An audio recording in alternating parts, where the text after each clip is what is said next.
Reese will step in and stop this too. Body shot, uppercut with the looking to pick up the pace, and down goes. Lightning fast, brutal, calculated like a cold surgeon. He's a great finisher. By David Morrell, looking to have a stand by Morrell. David Morrell is a Cuban wunderkind with no breaks. Looking to show who's boss. Big shot from Morrell. And an uppercut, down goes Rankin. He became a champion in just his third professional fight. In his life.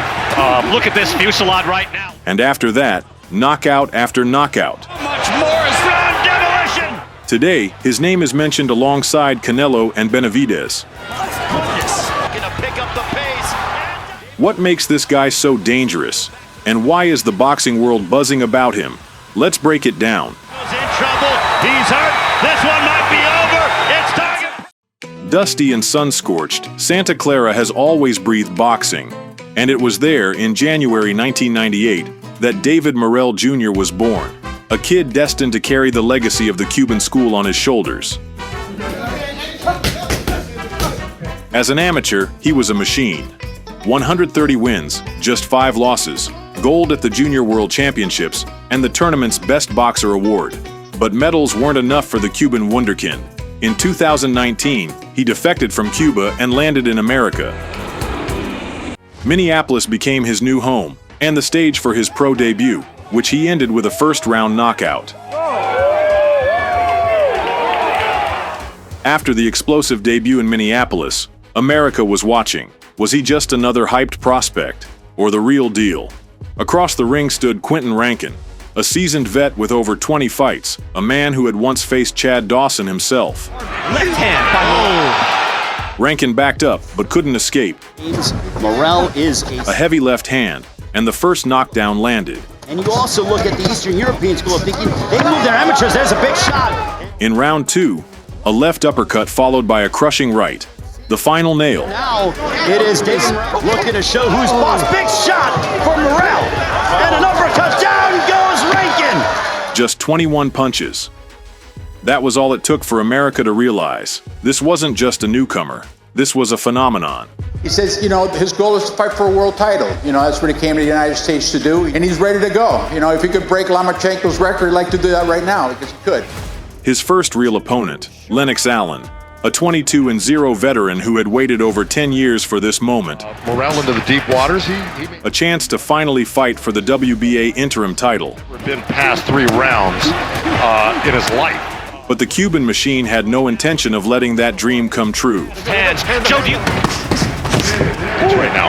And what Morrell has for James's trainers. And just his third pro fight, yet Morrell walked in like he already had a permanent seat at the elite table. Speed. The opponent, but not... Angles. So that's something to take account. Combinations. Wow. No silly shots, and is keeping the distance. Tough left hand that he has again. He is able to start. The Cuban style, sharpened with predatory aggression. Experience factor. Just rough him up a little bit, then it's an easy fight for you. Allen fought back with toughness, clinching, dragging Morrell into deep waters. 15 years ago. Great call. Long time in there. And to your point... But every clean shot from Morrell was acid, corroding Allen's armor with each round. Tagged with a left hand. Uppercuts. The other thing was when he lost to the gold medal. Able to step out of danger, make a miss. Really? You probably want it... The fight dragged on, but the picture never changed. The Cuban wunderkind didn't rush, didn't panic. He calmly collected round after round. Extra shot at Allen when he's not ready. Not leaving it in the middle, so he gets... and Allen hung on, but he was destined to survive, not to win. Shots by Allen. Morrell lands, and Allen lands there, flush to the face, and another right hook. He didn't beat Lomachenko's record, but he still claimed a world title in just his third fight, as if fate had penciled it in from the start. Get after it, didn't they? Now Allen does. After 12 draining rounds with Allen, Morrell returned to his usual rhythm. Mike Gavronsky, a veteran with experience, but not the level. Man their credit, okay? And we'll give you a test, but I just said... These shots here by Morrell. I will get back into this. Gavronsky tried to hold him. In the opening round, A machine gun combo dropped him fast. How much he's going to be able to take. Last time he went 12 rounds against Lennox Allen. One of these shots and down goes Gavronski. Gavronski has eaten big shots through this round. In round 2, the Cuban slowed the pace slightly. Jack Reese will step in and stop this too. Body shot, uppercut with the same hand. And but kept slicing angles and driving in vicious straights and uppercuts. Yes, so Morrell has a reasonable answer. We put a plan together. He wouldn't let us know what that was, and I just think he's hoping for the best here, but he just does not have the defense to stay in front of David Morrell. By round 3, he flipped the switch. You know, it's not beyond reason to ask if this fight should be... Body, head, body. Blood leaking from the nose, and another uppercut that snapped Gavronski's head back like a whip. But he's not, so I can't blame him taking a fight like this, but this is easy pickings. Jack Reese ends it, that's it, and that was a good time to end it. Strafing uppercut, and Gavronski's head snapped back one more time. Previously unbeaten Mario Cazares, the man who once halted Chavez Jr., was immediately crushed under the weight of the Cuban phenom. Morrell's doing the right thing. A double left. The first tore open the guard. The second landed flush on the jaw. Instant stoppage. Morrell's first title defense lasted less than a minute, and it sent shockwaves through the entire event. He doesn't want to stay in there and just submit to the clinch.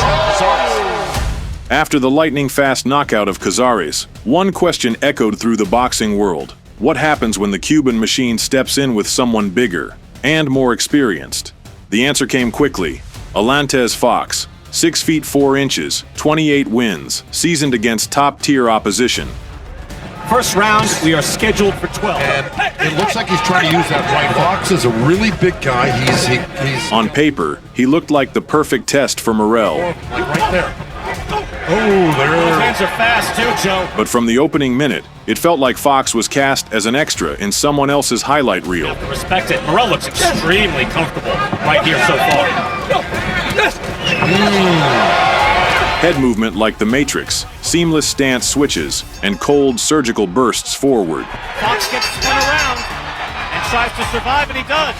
By rounds 2 and 3, Fox could barely breathe. You know, the jab, the right hand. It looks like Morrell has settled down a little bit. Oh, caught him with a good right hook and buzzed him a little bit. He shouldn't try to get overexcited. This is a 12-round fight. Every clean shot from the Cuban squeezed the air out of his lungs. The guy who was faced very highly skilled. And he's turning southpaw as well. Even the ropes shook, as if sharing their owner's fate. Right hook by Morrell, so that's I mean, his shoulders so relaxed and able orthodox here briefly. There's also Then came round 4. And also when working off the jab. By the way, Morrell has not landed. A short left hook, and Fox hit the canvas. Those hands are fast too, Joe. As you see, he's landed one so far, seems to be doing okay. Hard right hand, Fox goes reeling back into the corner. Now he's hurt hard left hand by Morrell. oh, The follow-up, a storm of uppercuts. ran into an uppercut. Morrell moves in again, uppercuts. Misses with the hook. Oh, he's a great finisher. He may stop at the red. By David Morrell, looking to have a signature knockout. And when the towel flew through the air, Stood up on the ring apron and threw in a towel. This fight is over, and David Morrell with an impressive knockout win. the message was clear.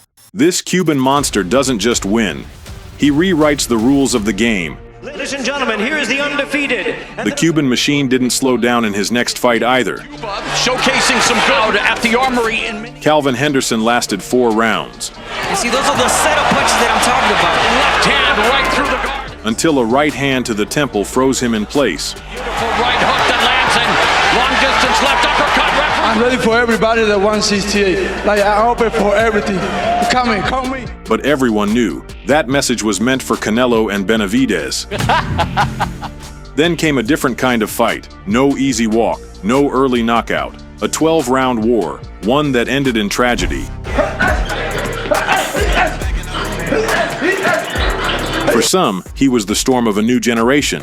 For others, an unripe fruit destined to fall at the first sign of a storm. And that's when the undefeated Eidos Yerbasinuli stepped in. The #1 contender, a man with more knockouts than Morrell had fights. We are underway. From the opening bell, it was clear. Morrell was operating on another level. Nice left that backs up Eidos. Slipping off the center line, shifting his torso, piercing through with jabs. Sneaking in left hooks. Threading uppercuts through tight guards. Morrell starting to carve up the face. Oh my goodness, what a Morrell. Right. Oh, good exchange there between the two. Morrell staying in the pot. Eidos survived on sheer will. Morrell looks very... His face was a mess. His breathing labored. Major way and Plant didn't even look. But he kept charging forward. Work. There's a straight left down the... Round after round, the Cuban wunderkind broke through the defense, landing with terrifying precision. There's a left. And... But the Kazakh warrior stood his ground, soaking up punishment. In the 8th. There's a... As if daring the world to find the limits of human toughness. The fans... that he bores himself sometimes with how easy it... By round 8, it no longer looked like a fight. Commentators were pleading for it to be stopped. The crowd buzzed with unease, but the referee and the corner waited. Oh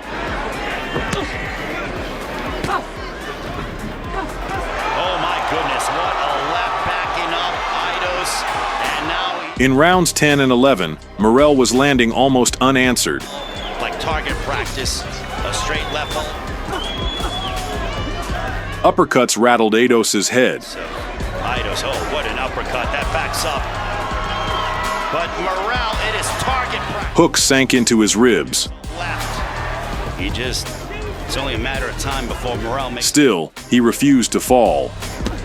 Oh, what a right hook to the body, followed by... And only in the 12th, what should have happened earlier finally came. First knockdown.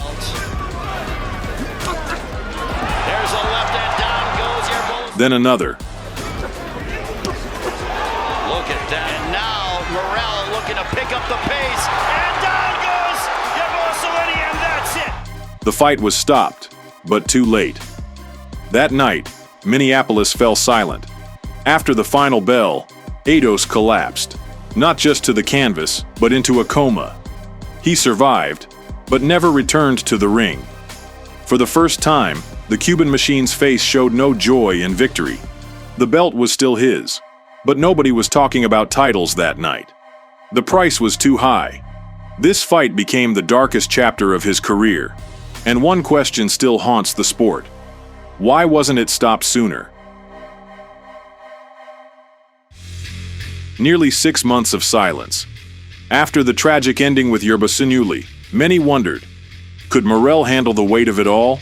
Boxing had seen it before. Chris Eubank Sr. was never the same after the Watson fight. He would have that on the WBO. I'm surprised at that.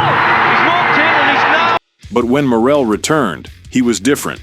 Colder, sharper, as if he'd walked through fire and came back reborn. He doesn't know what it's like to be hit by a hard punch. He says throwing punches. So he hopes that'll help him a little bit here. Quick start. And Falcao, even though the last 2 fights that he has faced, this guy, comes ready.